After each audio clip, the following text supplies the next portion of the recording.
CCR4. How did you integrate technologies, software, hardware, and online in this project? Technology takes a key role throughout all media production, from photo editing, including color blending, saturation, contrast, shadows, and highlights.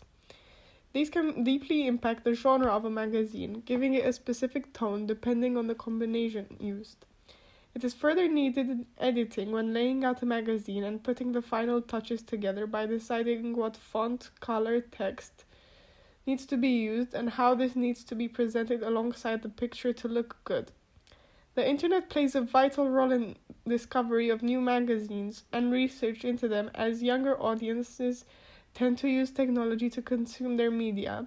So the opening of websites or app versions of magazines has been the next step in the use of technology. Furthermore, the development of digital cameras has numerous advantages, such as being able to change film speeds between individual photographs.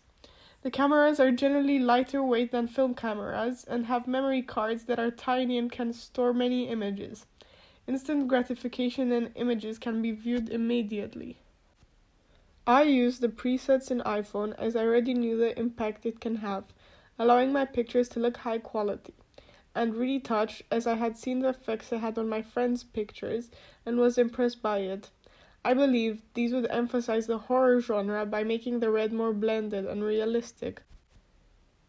I used an iPhone 13 as it had the best camera I could find, as there are two improved 12 megapixel cameras on the back, one main and one ultra wide angle, and it would allow me to use the iPhone presets which I already had experience with.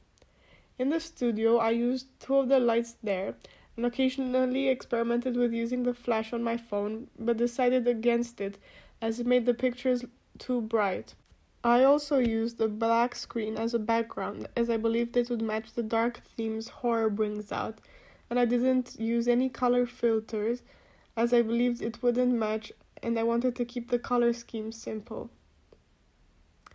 I used my blog to lay out the phases in production. In my research, I attempted to put in as many pictures and examples to make it as interactive as possible to get an idea of how I wanted to make my magazine. I organized my research by focusing mainly on one magazine at a time and then applying that knowledge on the rest of the magazines, as it helped me learn how to depict different websites and their usefulness for me. I had 2 photo shoots and decided which pictures to use once I had both of them. However, I had decided on the front page once I had taken it as I thought it fit perfectly.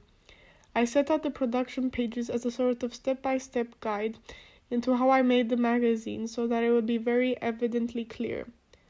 I occasionally looked at my theory page to remind myself of some of the theories I was including. I questioned my parents, friends, and teacher when I was deciding what kind of movie magazine to make.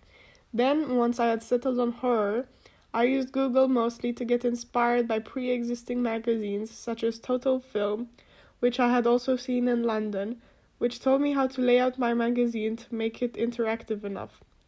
Furthermore, I used Pinterest to research pictures from horror movies for inspiration for photo shoots.